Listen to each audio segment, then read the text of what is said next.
Hello दोस्तों, मैं Sarla Yadav SY Hindi platform channel पर एक बार फिर से आप सभी का हार्दिक अभिनंदन करती हूं। और आज के इस वीडियो लेक्चर में हम पढ़ेंगे तुलसीदास द्वारा रचित रामचरितमानस का उत्तरकांड। जैसा कि आपके HPSC के सिलेबस में दिया गया है, ये यूनिट नंबर 5 के अंतर्गत आता है। तो इसमें हमने क्लास नंबर 13 तक कर लिया है और आज की हमारी क्लास नंबर 14 रहने वाली है।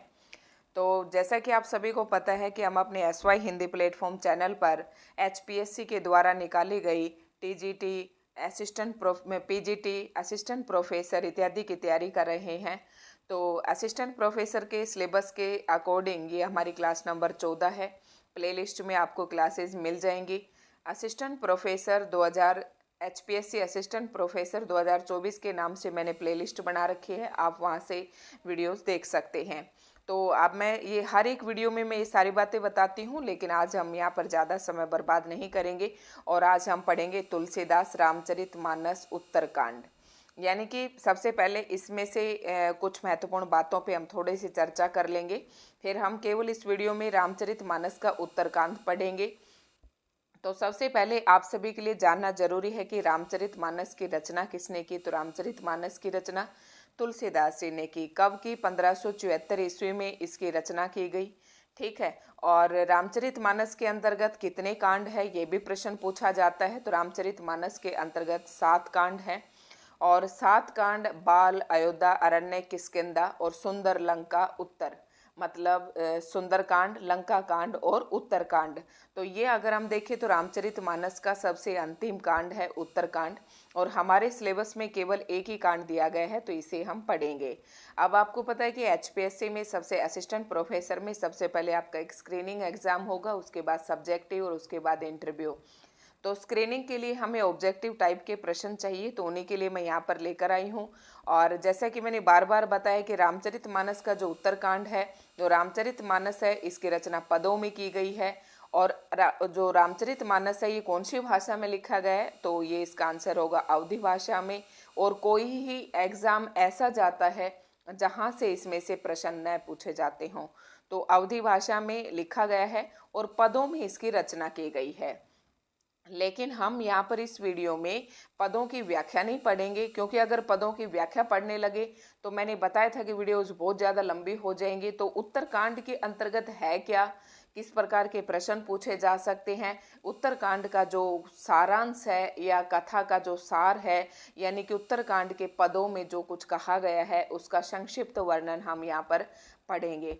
तो पदों की व्याख्या मैंने बताया था, जैसे ही स्क्रीनिंग टेस्ट में शॉर्टलिस्ट कैंडिडेट होंगे, यानी कि उसके बाद जब सब्जेक्टिव एग्जाम आएगा तब मैं इनके पदों की व्याख्या करवा दूंगी। तो पढ़ते हैं तुलसीदास द्वारा रचित रामचरितमानस का उत्तरकांड, जबकि आपके यूनिट नंबर 5 के अंतर्गत ही सिलेबस में दिया गया है। आज की वीडियो जो है UGC नेट वाले बच्चों के लिए भी महत्वपूर्ण रहने वाली है। ठीक है, शुरू करते हैं। उत्तरकांड गोस्वामी तुलसीदास के महाकाव्य श्री रामचरितमानस के 7 कांडों में अंतिम कांड है। तो ये यहाँ पर भी लिखा हुआ है और 7 कांडों के मैंने आपको नाम भी बताए।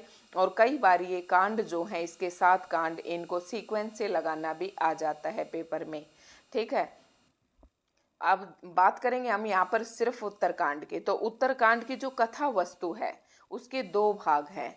आरंभ में मूल कथा है, जैसे कि आपको पता है कि रामचरितमानस जो है राम के चरित्र पर आधारित है और राम को आधार बनाकर लिखा गया है। थोड़ा सा अगर तुलसीदास जी के बारे में और बात कर ले तो तुलसीदास जी जो हैं वो भक्ति काल के कवि हैं। और भक्ति काल की जो समय सीमा है वो आपको पता है 1375 ईस्वी से लेकर 1700 ईस्वी तक की है। ठीक है। तो ये इसकी समय सीमा है। और तुलसीदास भक्ति काल को फिर से जो हम 2 भागों में बांट देते हैं, थोड़ा सा ये पता होना चाहिए। भक्ति काल को हम सैगुण और निर्गुण 2 काव्य धारा में बांट देते हैं। तो सैगुण काव्य धारा के अंतर्गत आपके आ जाते हैं तुलसीदास और सूरदास। तो तुलसीदास जी ने रामचरित्र पर आधारित रचनाएं लिखी और सूरदास ने कृष्ण चरित्र पर आधारित रचनाएं लिखी। निर्गुण के अंतर्गत संत काव्य और सूफी काव्य आ जाता है। तो शुरू करते हैं। उत्तरकांड की जो कथा वस्तु है इसके 2 भाग हैं। आरंभ में मूल कथा है। राम अयोध्या पहुंचते हैं जहां उनका भव्य स्वागत होता है। वेद स्तुति एवं शिव स्तुति के साथ उनका राज्याभिषेक किया जाता है। वानरों को विदा किया जाता है। राम राज्य एक आदर्श राज्य के रूप में उपस्थित होता है। देखो पूरा अगर जो रामचरित उत्तरकांड जो है हमारे सिलेबस में दिया गया है, इसकी कथा वस्तु के हम दो पार्ट कर लें।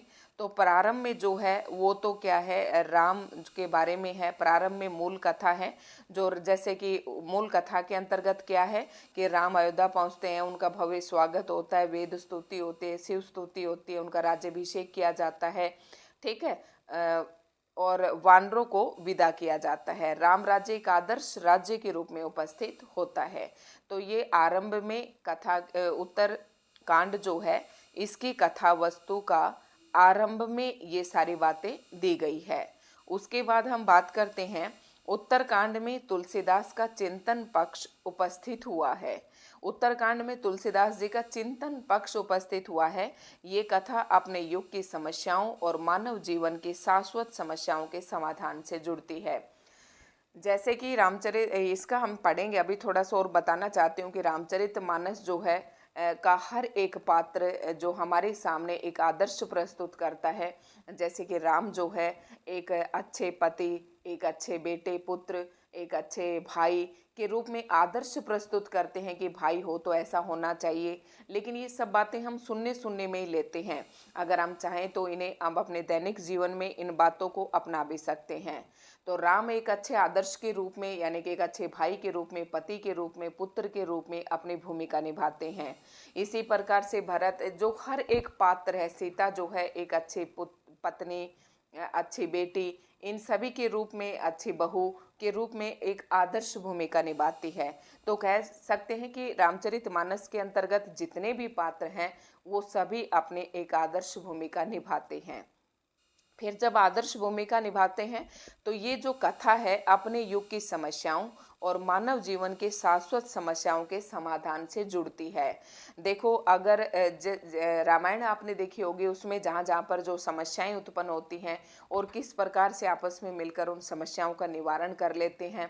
जैसे कि सीता की अगर देखें, जब राम चिंतित दिखाई देते हैं कि सीता तुरंत ही अपना गृह त्याग करके चली जाती है रात्रि के समय में। तो क्या है कि मानव जीवन की शाश्वत समस्याओं के समाधान से जुड़ती हैं। आप भी उनको अपने जीवन में आने वाली समस्याओं के समाधान से जोड़कर अपने समस्याओं का निवारण कर सकते हैं।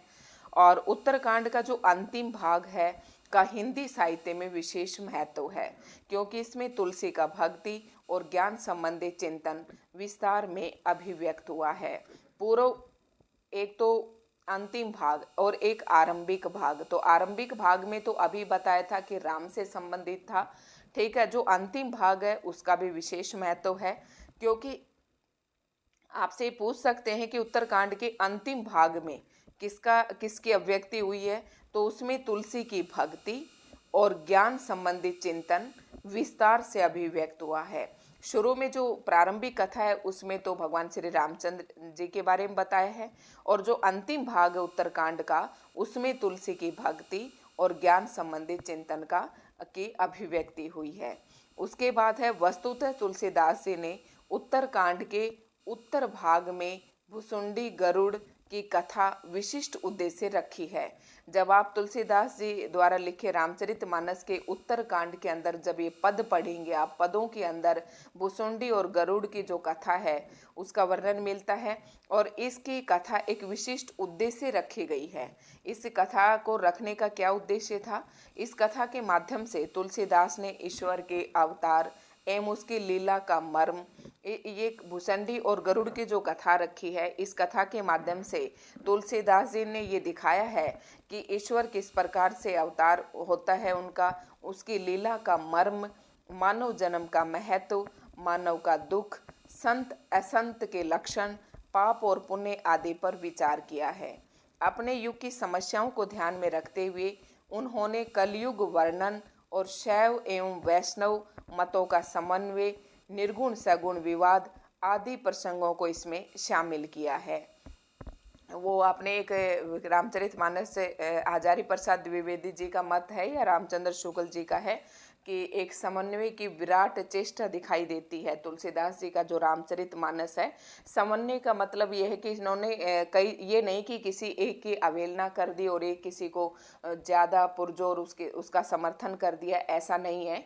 तुलसीदास जी ने निर्गुण और सगुण विवाद के अंदर सामंजस्य स्थापित किया कि निर्गुण और सगुण को मतलब सामंजस्य स्थापित किया, ना निर्गुण की आलोचना की और ना ही सगुण को ज़्यादा बढ़ावा दिया। तो दोनों का इन्होंने सामंजस्य स्थापित किया। उसी प्रकार से शैव एवं वैष्णव का सामंजस्य स्थापित किया, कलयुग का वर्णन किया, ठीक है, और आदि प्रसंगों को इसमें शामिल किया गया है। फिर ये सारी बातें इन्होंने दिखाया है, यहाँ पर आप देख सकते हैं ये, ठीक है। तो कथा विषय वस्तु हमने यहाँ पर शुरू नहीं की है, अब यहाँ पर इसकी विषय वस्तु पढ़ेंगे। तो वो तो सारी मुख्य बातें थी जो इसी से संबंधित थी, रामचरितमानस के उत्तरकांड से संबंधित, और अब हम पढ़ेंगे इसकी कथा वस्तु। विषय वस्तु क्या है रामचरितमानस के उत्तरकांड की, तो वो हम यहाँ पर देख लेते हैं। मानस के उत्तरकांड में मुख्यतः दो बातें महत्वपूर्ण हैं। कौन कौन सी दो बातें? प्रथम, पार्वती के संदेह का निराकरण काकभुसुंडी गुरुड़ संवाद द्वारा किया जाता है, ठीक है। माता पार्वती के मन में जो संदेह है उसका निराकरण किया जाता है काकभुसुंडी गरुड़ संवाद द्वारा। इससे जिसके बाद ज्ञात होता है कि राम को सामान्य मनुष्य के रूप में न देखा जाए, ठीक है, वह तो केवल लीला करने के लिए पृथ्वी पर अवतरित हुए हैं। और इसी प्रकार राम के व्यक्तित्व के साथ निरंतरता से जुड़े लक्ष्मण, भरत, शत्रुघ्न आदि के मन के संदेह ग्रंथि को खोलकर श्री राम के ब्रह्मत्व की निभ्रांत स्थापना ही उत्तरकांड के कवि का प्रमुख मंतव्य है। इसकी ये है कि देखो, भुसंडी और गरुड़ जो है आपस में संवाद कर रहे हैं, और उनके संवाद को सुनकर क्या हो जाता है, माता पार्वती को कोई संदेह उत्पन्न होता है कि लोग तो इसी के बारे में पता नहीं क्या सोच रहे हैं कि भगवान राम का जन्म क्यों हुआ है, किसके लिए हुआ है, ठीक है। तो ये क्या करते हैं, इसके बाद ज्ञात होता है कि राम को सामान्य मनुष्य के रूप में न देखा जाए। रामचरितमानस में ये भी बताने की कोशिश की है कि राम को जो है सामान्य रूप में न देखा जाए, वह तो केवल लीला करने के लिए पृथ्वी पर अवतरित हुए हैं, ठीक है। इसी प्रकार राम के व्यक्तित्व के साथ साथ निरंतरता से जुड़े लक्ष्मण, भरत, शत्रुघ्न आदि के मन की संदेह ग्रंथि को खोलकर श्री राम के ब्रह्मत्व की निभ्रांत स्थापना ही उत्तरकांड के कवि का प्रमुख मंतव्य है। तो आप यहाँ पर समझ गए होंगे, ये इसका प्रमुख लक्ष्य था उत्तरकांड का। उत्तरकांड की दूसरी महत्वपूर्ण बात है कलयुग का वर्णन। उत्तरकांड की सबसे पहली महत्वपूर्ण बात तो ये थी, यहाँ पर अभी आपको दो बातें इसने बताई हैं। मानस के उत्तरकांड में दो बातें महत्वपूर्ण है। एक, प्रथम पार्वती के संदेह का निराकरण किया, इसके माध्यम से इन्होंने निराकरण किया। दूसरा जो है उत्तरकांड की दूसरी महत्वपूर्ण बात है कलयुग का वर्णन किया गया है। यह ध्यान रहे कि देखो, इसको पढ़कर आपको लगेगा कि यहाँ पर इसमें ये बताया गया है कि क्या राम को एक साधारण आदमी समझे हम, लेकिन फिर यहाँ पर कवि ने ये कहा है कि राम एक साधारण आदमी नहीं है, वह तो लीला करने के लिए पृथ्वी पर अवतरित हुए हैं ताकि उस लीला के माध्यम से लोगों को एक संदेश मिले, ठीक है। और दूसरी महत्वपूर्ण बात है कलयुग का वर्णन, ठीक है। ऐसे कहो तो ये तो भाई कलयुग है। दूसरी महत्वपूर्ण बात है कलयुग का वर्णन। यह ध्यान रहे कि तुलसी के कलयुग का वर्णन कोई पौराणिक पुनरावृत्ति न होकर उनके समाज का यथार्थ है। तुलसी के समय में चहु और तामसिक प्रवृत्तियों का बोलबाला हो चुका था, यानी कि तुलसीदास जी ने जो कलयुग का वर्णन किया है वो कहीं से उन्होंने पुराणों में से उस कथा को नहीं उठाया। उनके समाज में जो कुछ घटित हो रहा था, किसके समाज में? तुलसीदास जी के आसपास उसके समाज में जो कुछ भी यथार्थ रूप से जो कुछ घटित हो रहा था, उसी को तुलसीदास जी ने अपने इस रामचरितमानस में स्थान दिया है। तुलसी के समय में चहु और तामसिक, ठीक, बुरी जो प्रवृत्तियां हैं उनका बोलबाला हो चला था। तामस बहुत, रजोगुण थोड़ा, मतलब तामसी जो वृत्तियां थी वो बहुत ज्यादा थी, रजोगुण थोड़ा, कली प्रणाव विरोध चहुओरा। तो चारों तरफ कलयुग का बोलबाला था। तीन गुण होते हैं ना, रजोगुण, तमोगुण और सतोगुण। तो तामस और जो रजोगुण थे वो दोनों थे। रजोगुण तो फिर भी थोड़ा था, लेकिन तामसिक प्रवृत्तियां जो थी वो ज्यादा थी, ठीक है। उसके बाद इन्होंने कहा है कलयुग की स्थिति दयनीय हो चली है। उन्होंने पहले स्थिति तो ये बताया कि राम ने जो है लीलावश अपना अवतार लेकर और लीला करके लोगों को दिखाई, एक आदर्श प्रस्तुत किया है। दूसरा, इन्होंने कलयुग का वर्णन किया है उत्तरकांड के अंतर्गत। और कलयुग के वर्णन की जो कथा इन्होंने किसी पुराण से या किसी किताब से नहीं उठाई है, उन्होंने अपने समाज में दाएं बाएं आगे पीछे जो कुछ भी देखा यथार्थ रूप से, उसी का वर्णन इन्होंने रामचरितमानस उत्तरकांड के अंतर्गत किया है। और कलयुग की स्थिति दयनीय हो चली है। किसान, भिखारी, बनिया और नौकर को उनका काम नहीं मिलता।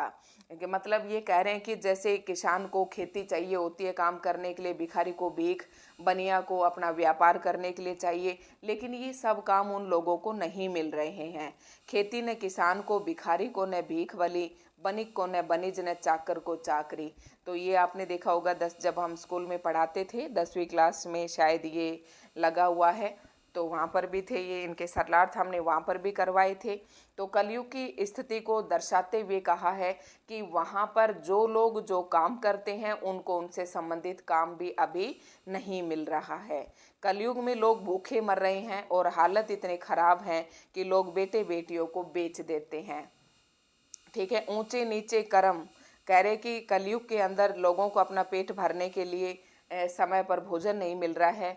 तो वहाँ उस समय के जो लोग हैं, ये साक्षात उन्होंने, तुलसीदास जी ने उस समय का वर्णन किया है। जब तुलसीदास जी अपने रामचरितमानस की रचना कर रहे थे तो समाज में ऐसे ही हालात थे कि लोगों को खाने के लिए लोग भूखे मर रहे थे। हालात इतने खराब थे कि लोग अपने बेटा बेटियों को भी बेच रहे थे। ऊंचे नीचे कर्म, धर्म अधर्म करे, कह रहे कि वो जो लोग थे उस समय कलयुग के, यानी कि रामचरितमानस से के समकालीन जो लोग थे, उस समय समाज की ऐसी दशा थी कि लोग अपने पेट को भरने के लिए ऊंचे नीचे कर्म करते थे। धर्म अधर्म से संबंधित जुड़े हुए कार्य को नहीं देखते थे कि ये कार्य हमें करना भी है या नहीं है, ये धर्म के विपरीत है या धर्म के अनुकूल है, लेकिन सब काम करते थे। पेट को ही पचत बेचत बेटा बेट के, अपने पेट को भरने के लिए ही अपना बेटा बेटी को बेच देते थे। तो तुलसीदास जी ने उस समय की समाज की यथार्थ स्थिति को यहाँ पर सामने प्रकट किया है और ये उत्तरकांड के अंतर्गत है। अब आपसे कभी पेपर में ये पंक्तियां दे दे और पूछ ले कि ये किस कांड के है, तुलसीदास जी के, पहले तो ये पूछ ले कि ये पंक्तियां किसकी हैं, तो ये तुलसीदास जी की है। फिर पूछ ले कि तुलसीदास जी द्वारा रचित किस ग्रंथ की पंक्तियां हैं, तो ये है रामचरितमानस की। फिर पूछ ले कि रामचरितमानस के भी किस कांड की हैं, तो आपको पता होना चाहिए कि ये उत्तरकांड की हैं। तुलसी इस अधर्म के पीछे का कारण पेट की भूख को मानते हैं। तुलसीदास जी कह रहे हैं कि जो लोग अपने पेट को भरने के लिए अपने बेटे अधर्म से जुड़े हुए कार्य करते हैं, अपने बेटे बेटियों को बेच देते हैं, तो तुलसीदास जी ने कहा है कि जो अधर्म के पीछे का कारण है, इसके पीछे की पेट की भूख है, क्योंकि लोग अपने पेट को भरने के लिए किसी भी प्रकार का कार्य करने के लिए तैयार हैं। और फिर अंत में तुलसीदास जी कहते हैं कि एक भगवान श्री राम जी ही हैं जो सभी का इस समस्या से निवारण कर सकते हैं और सभी लोगों की पेट की भूख को शांत कर सकते हैं। प्रभु श्री राम से निवेदन करते हैं कि वे इस भूख को शांत करें। तुलसी बुआई एक राम घनश्याम ही ते। अब आप यहाँ देख रहे होंगे कि एक घनश्याम शब्द आया है जो हम श्री कृष्ण जी के लिए लेते हैं, तो यहाँ पर आपको दोनों दिखाई दे रहे होंगे।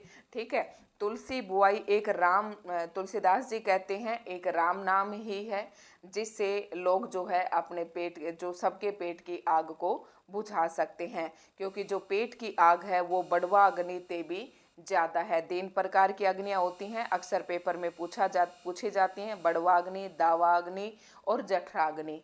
जो पेट में आग लगती है उसे जठराग्नि कहते हैं, जो जंगल में आग लगती है उसे दावानल कहते हैं, और जो समुद्र में आग लगती है उसे बड़वागी कहते हैं। तो कह रहे हैं कि यहाँ पर तुलसीदास जी की जो पेट की आग है वो तो समुद्र में लगने वाली आग से भी भयंकर है, और ये जो आग है केवल एक भगवान श्री राम ही मिटा सकते हैं। लोगों की पथभ्रष्ट हो जाने के पीछे तुलसी वर्णाश्रम धर्म का पालन न होना भी देखते हैं।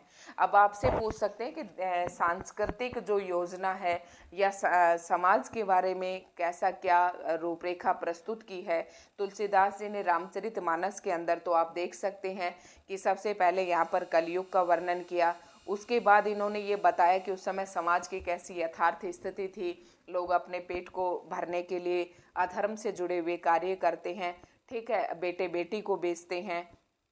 और फिर क्या कहा है कि जो लोगों के पथ भ्रष्ट हो जाने के पीछे वर्णाश्रम, यानी कि ब्राह्मण क्षत्रिय वैसे इन जो वर्णों में लोग बांटे गए हैं, वर्णाश्रम धर्म का पालन न होना भी देखते हैं। वर्णाश्रम तुलसी का कमजोर दर्शन पक्ष है, हालांकि तात्कालिक परिस्थितियों में ये एक अलग विश्लेषण की मांग करता है। ठीक है, इन्होंने ये कहा कि देखो, लोगों के पथभ्रष्ट हो जाने के पीछे तुलसी वर्णाश्रम धर्म का पालन न होना भी देखते हैं। देखो, वर्णाश्रम धर्म का पालन न होना जिसकी वजह से, लेकिन वर्ण धर्म को तो मानते ही नहीं है लोग, तो कहा कि वर्णाश्रम तुलसी का एक कमजोर पक्ष है। हालांकि उस समय की जो परिस्थितियां थी उसके हिसाब से इन्होंने लिखा है अपने रामचरितमानस के अंदर। खैर, यहाँ ये भी जान लेना आवश्यक है कि तुलसी आर्थिक, सामाजिक, सांस्कृतिक और राजनीतिक अवस्था के अंधकार से भक्ति काल के अन्य कवियों की तरह मुंह नहीं मोड़ते हैं। मतलब जो भक्ति काल के कवि थे, जो श्री कृष्ण जी के ऊपर लिखते गए, या फिर कोई संत काव्य या सूफी काव्य, किसी एक तरफ उनका ध्यान गया, लेकिन यहाँ पर जो है रामचरितमानस के अंदर तुलसीदास जी ने जो समाज की आर्थिक स्थिति थी, सामाजिक, सांस्कृतिक और राजनीतिक व्यवस्था के अंधकार से भक्ति काल के अन्य कवियों की तरह मुंह नहीं मोड़ा। मतलब इन्होंने खुले तौर पर जो परिस्थितियां, आर्थिक, सामाजिक, सांस्कृतिक और राजनीतिक परिस्थितियां जैसी थी वैसी की वैसी इन्होंने अपनी रचनाओं में लोगों के सामने लाकर रखी। न केवल उपदेश देते हैं बल्कि वे व्यवस्था के दोषियों से सीधे टकराते हैं। मतलब उस समय समाज में जो भी दोष थे जिसके कारण ऐसे हालात हो रहे थे, तो वह ऐसे दोषियों से टकराते नहीं है, ठीक है, बल्कि वे व्यवस्था के दोषियों से मतलब केवल उपदेश नहीं दे रहे। कवि का मतलब क्या होता है कि कवि ने केवल काव्य लिख दिया, काव्य रचना कर दी, लेकिन और उपदेश दे दिया, लेकिन तुलसीदास जी ने न केवल उपदेश दिया बल्कि जो व्यवस्था के लिए उस समय जो हालात थे, उस व्यवस्था के जो दोषी थे उनसे सीधे टकराते हैं। अपने समय की सत्ता से सवाल पूछते हैं और विध्वंस में सर्जक की भूमिका अदा करते हैं। मतलब ये कि उसके समय में सत्ता से सवाल पूछते हैं कि इन लोगों का ऐसे हालात का जिम्मेदार कौन है, और ऐसे में एक सर्जक की भूमिका अदा करते हैं। बाबा तुलसीदास के अनुसार कलयुग में ब्राह्मण वेदों को बेचने वाले और राजा प्रजा को खा डालने वाले हैं। जैसे देखो, तुलसीदास जी ने क्या कहा है कि कलयुग में ब्राह्मण कैसे थे कि वेदों को बेचते थे, और राजा क्या होते थे, प्रजा को खा जाता था। द्विज श्रुति बेचक भूप प्रजासन, ठीक है। इसी प्रकार राजा तक को चुनौती देते हुए कहते हैं, राजा तक को भी उन्होंने चुनौती दे दी कि राजा के लिए सबसे अधिक प्रिय उसकी प्रजा होनी चाहिए। जासु राज प्रिय प्रजा दुखारी, कह रहे कि जिसके राज में अगर प्रजा दुखियारी है, सो नर्प अवसी नटक अधिकारी, वो उसको राजा कहलाने का कोई अधिकारी नहीं है। तो कह रहा कि राजा के ऊपर भी सीधा प्रहार किया है इन्होंने।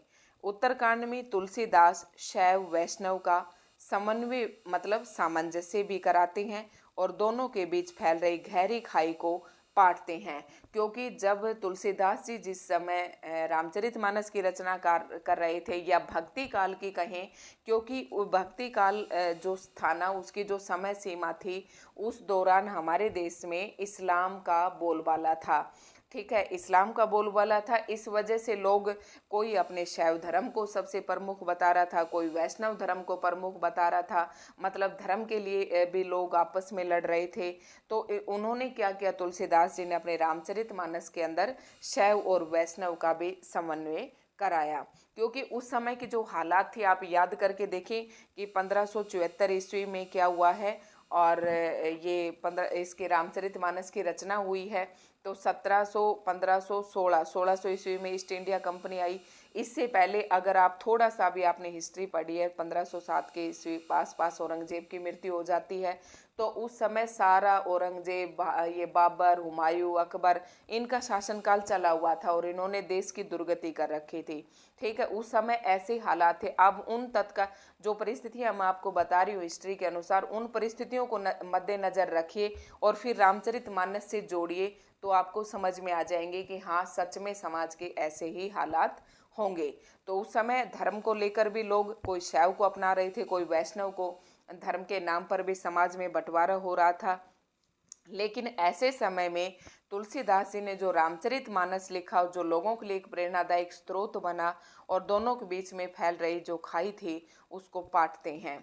इस संबंध में आचार्य शुक्ल लिखते हैं, आचार्य रामचंद्र शुक्ल जी ने क्या लिखा, शैव वैष्णवों के बीच बढ़ते हुए वीदेव को उन्होंने अपने सामंजस्य व्यवस्था द्वारा बहुत कुछ रोका, जिसके कारण उत्तरी भारत में वह वैसा भयंकर रूप न धारण कर सका जैसा उसने दक्षिण में किया था। दक्षिण में तो आपने पढ़ा होगा, जैसे कि भक्ति काल के शुरुआत में आपने पढ़ा हिंदी साहित्य के अंतर्गत, तो दक्षिण में आलवार भगत आपने पढ़े होंगे, ठीक है।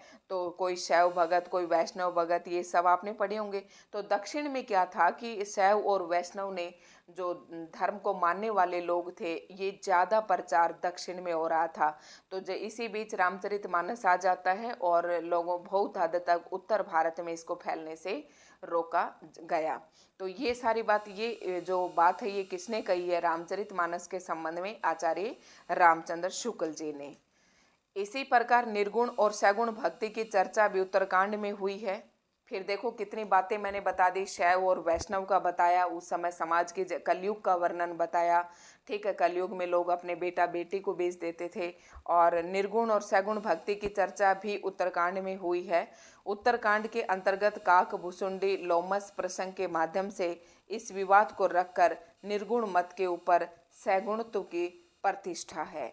अब यहाँ पर, ठीक है, राम की भक्ति देख सकते हो आप इन दो पंक्तियों के माध्यम से कि राम की भक्ति के बारे में क्या कहा गया है। उत्तरकांड में प्रभु श्री राम अयोध्या लौटते हैं, तब पूरा अयोध्या उनके दर्शन के लिए उमड़ पड़ता है, उनका राज्याभिषेक होता है। इसके बाद तुलसी राम राज्य के रूप में आदर्श समाज की कल्पना करते हैं। राम राज्य का मूल संदर्भ विषमता विहीन समाज की स्थापना है।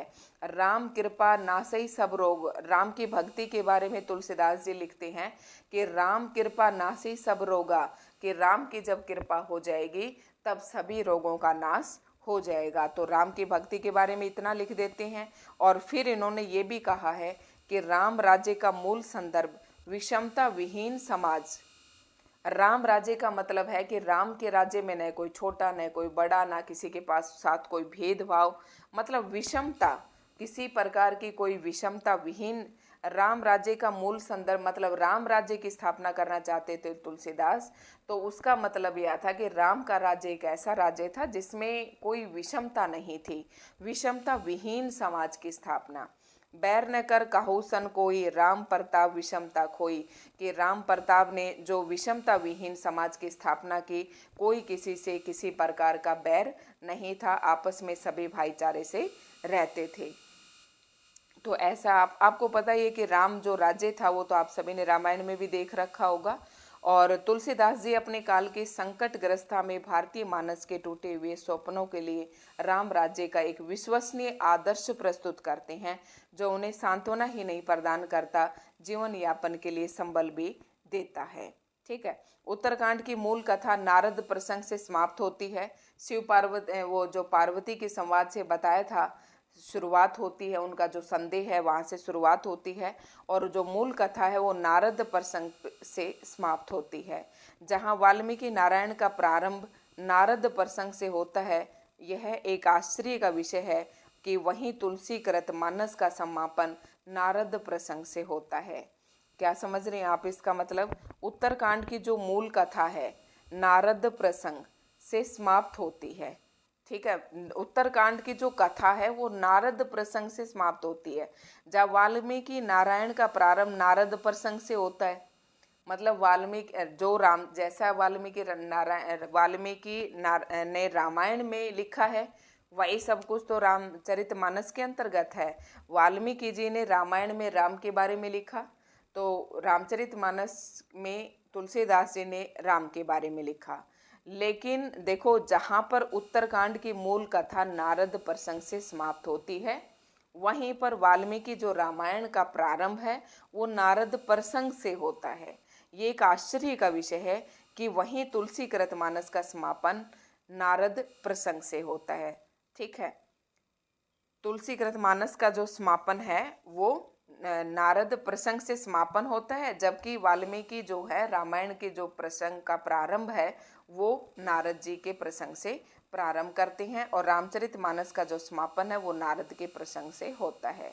अब मानस का उत्तरकांड, कला पक्ष कैसा है उसका, कला पक्ष के बारे में थोड़ा सा जानेंगे, और यहाँ से प्रश्न बन सकते हैं, इम्पोर्टेंट बातें हैं।